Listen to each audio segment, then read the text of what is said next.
嘿，大家好，欢迎来到黄老师频道。我又入了一个头盔，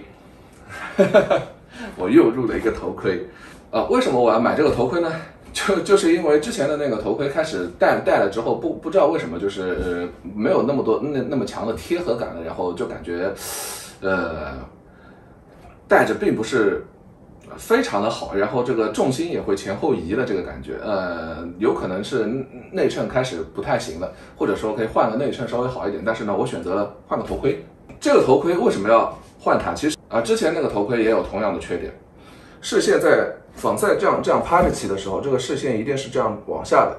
所以你要往上的时候呢，你就要把头这样抬起来，那这个脖子就会非常的酸。那我的话，因为上班啊什么的话，都是坐在电脑前的做这些东西的话，脖子就很疼。那怎么办呢？我需要一个上下视野比较宽的头盔。然后另外呢，因为我现在戴了碳纤维的头盔之后，你就再也换不回去了。不管是阿莱的还是修 A 的这种各种什么 X14 什么的，然后那个阿莱的7X 什么的。不行啊！这太重了，对于我来说的话，这太重了，简直就根本就戴不上去，所以我只能选择碳纤维的所以呢，我又选了一款碳纤维的头盔。这一款碳纤维的头盔的话，价格也不是很贵，跟 Shure 的 X14 就 X14的是一样的基本上一样的价钱，可能稍微还要比Shure 的 X14要稍微的便宜那么一点点也是属于比较高端的头盔了。但是在碳纤维的头盔里面，这个绝对不算是价格贵的。首先，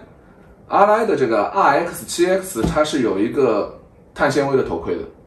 对吧？1万的吧，1万总我要的这可能有些地方你找一找8000多，反正8000多到1万。然后呢，就是大家都知道的 AGV， 那么多的 AGV 的头盔里面有那么多的碳纤维的头盔，每一个都不低于7000，对吧？总归是7000到1万多都有的，所以这个价格的话实在是太难出手了。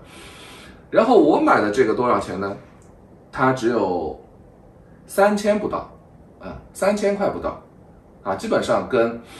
Shure 和阿莱的顶级的头盔是一个价钱，那这个价钱的话当然是可以接受的这个的话实际上它在比赛中也在用，所以的话安全性也是 OK 的。那在平日里面骑的话，那么也没有在赛道里面这么需要安全性，而且说实话，平日里面骑你撞车跟赛道里面你滑出去那根本就不是一回事，所以赛道里面的头盔的安全做的再好，跟街道上面跑没有任何关系你飞出去的时候，你这个头是这样碰撞到人家汽车上去的。我问你，你赛道上面有没有可能这样飞出去了之后撞到人家哪个摩托车或者哪块板上面去？没有吧，对吧？就算你在旁边滑出去了之后，那离旁边的防护墙还是有很远一段距离的也不可能像你平时那样直接痛撞在人家车上面。这个痛撞在人家车上面根本就没有任何一个头盔可以保护你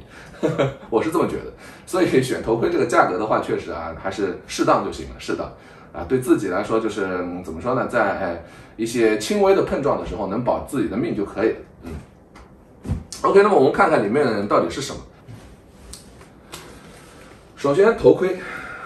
咱先放这儿头盔，然后它里面这个头盔真的是有很多的附属品。首先有一个头盔包，这个是可以放头盔然后拎了走的。然后一个头盔的罩这里面的东西还真的多。然后对吧，镜片这一块镜片是透明的镜片，然后附赠一块太阳镜片，然后还有比赛用的这个东西，防止泥甩上来了之后它贴在这个上面，这样贴在这个上面，然后直接就是用完之后扔掉的。一共送5片5片，然后一个简易的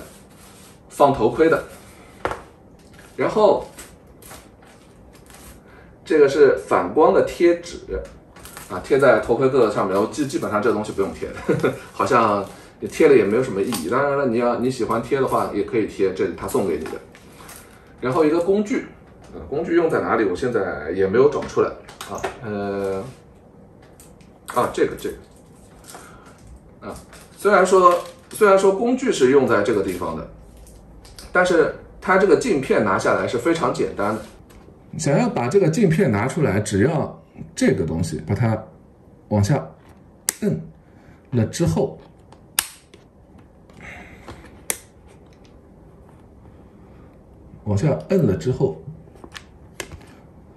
这样把它打开，大家能看到吧？这样把它打开就行，然后这个镜片就可以直接这样滑出来，是非常简单的。然后呢，就把它这样关上去就好了。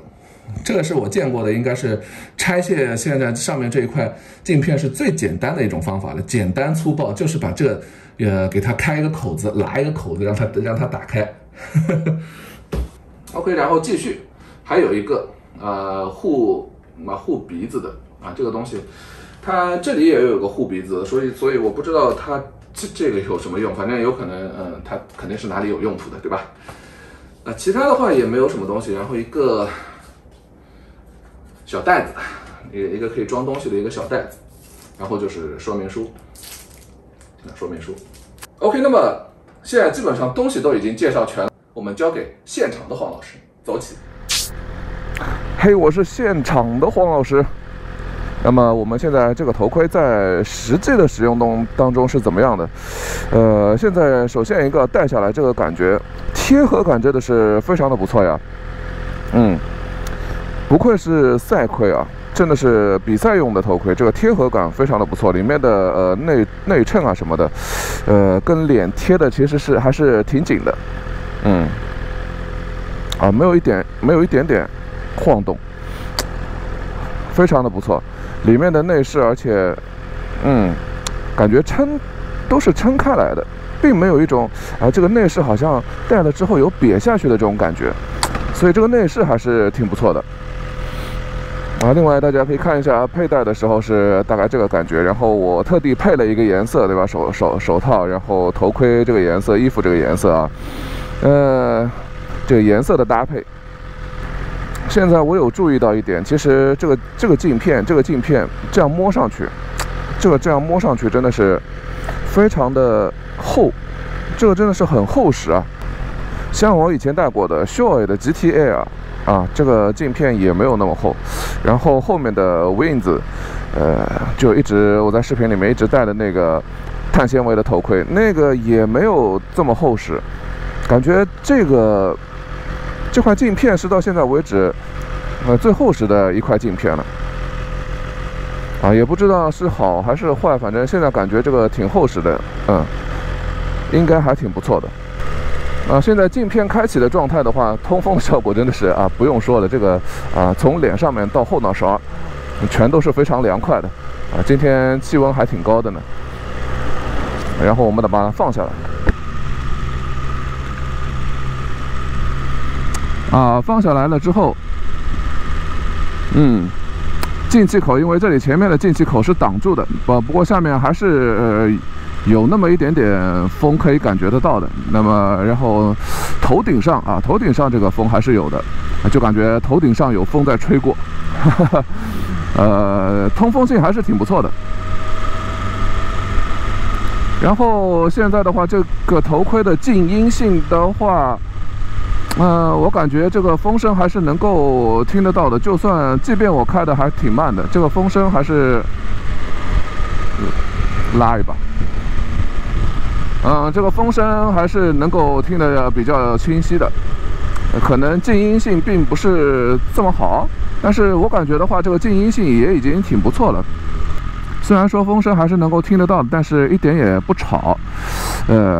静音性可能应该还是不错的吧，我觉得，可能比不上一些旅行用的头盔，像Shure一些比较高级的旅行用的头盔的话，可能静音性还是那边的好一点。这个的话，稍微比那个稍微静音性要稍微不好一点，但是静音性已经是非常可以了，我觉得。那么重点来了，我买这个头盔，对吧？最主要的两个点，一个就是轻量，现在这个头盔的轻量非常非常轻量。我就算现在有 GoPro 的状态下的话，也是非常轻量的，甚至比我那个时候的 GT-A 还要再轻量一点。然后另外还有一个轻量，不单单只是头盔轻做的轻，还有一个就是它的平衡性要做得好，不然的话你戴上去了之后，有一边比如说很重的，那整体的感觉就会很重。那这个头盔的话，感觉平衡性也做得不错。然后像我这样的对吧？拍视频的这样的话，我就是每次都要前面加一个 GoPro， 在这种状态下面，它的平衡性好不好？这个的平衡性的话，就取决于里面的内衬有没有好好的包裹住你的头。如果它里面的内衬如果是能够好好保持头盔戴在你头上面的这个姿态的话，那么平衡性应该还是挺不错的。现在的话，我就觉得这个头盔的话，平衡性做的还是挺好的，所以一点也不累。头上面感觉还是挺轻的。那么另一点就是视野的问题。这个头盔我另外看中的一点就是它的视野非常的广，尤其是上下的视野。这个上下的视野，我现在戴上去了之后，就感觉这个视野没有受到任何头盔的影响的感觉，只有你比如说眼睛这样往上面翻白眼的这种程度往上面看的话才能看得到一点点这个头盔的边缘一般的话基本上视野都不受影响。在这一点上面的话，我还是觉得这个头盔挺牛逼的。一般来说的话，像一些头盔基本上就只有这么一点点，可能还要切掉2个手指的部分的这么一个视野。但是现在这个视野的话就非常的广，旁边也是非常的广，然后上下的看的也是非常的大的。这个视野这个视野真的是不错。然后呢，大家戴过头盔的一定知道里面镜片上面肯定要带一块防起雾的一块镜片的，对吧？我现在这个也是有防起雾的那一个镜片的状态，大家有没有看出来？有没有看出来？是不是？这个一看到就感觉是不是也非常的牛逼？它这个防起雾的这个镜片里面那一块做的非常非常的大，里面的那一块防起雾的片跟外面的这个大的镜片，它其实是大小是很差不多的。所以这整一个的话，这样的话就没有任何的视野的阻挡。有一些比如说真的是很小的一块，包括像秀伟、阿莱，它这样的头盔也不是没有这么大的防起雾的片。这个我在装这个防起雾的片的时候，我当时就感觉到了，这个防起雾的片做得很不错呀。可能大家比如说现在看起来还是比较难看到的话，我指一下，像从这里开始，沿着下面这里，然后到这边，然后到最顶上，这个防起雾的片做的，说实话真的是非常的不错，而且它是可以拆下来然后再装的，装几次都 OK。那在前面的讲解里面在这个头盔附带的东西里面就已经看到了，这个镜片的话还有另外一块黑色的太阳镜片。这个的话就是你在用太阳镜片的时候呢，把里面的防起雾的片搬运到那边去，对吧？拆到那边去用，然后你要用这一块了的话，那么再拆回来用那么现场的使用就是这个感觉了。我们把连线交还给家里的黄老师吧。OK， 那么我们感谢现场的讲解，我们现在又回到了这个地方。那么大家也已经基本上知道了这个头盔是一个什么样的性能，然后这个头盔对吧，有一些什么比较好的一些地方这里安全的一些东西全部贴在后面的，大家可以看一下，有这些贴的。然后最后那个 MFJ 是日本这边需要通过的东西日本有一个单独的需要通过，所以它有这个。OK， 那么新的头盔就介绍到这里。这个头盔的话，我真的是戴的感觉还是非常的不错的，然后这个颜色我也是非常的喜欢。大家喜不喜欢这个颜色？OK， 那么今天的视频就到这里，谢谢大家，拜拜。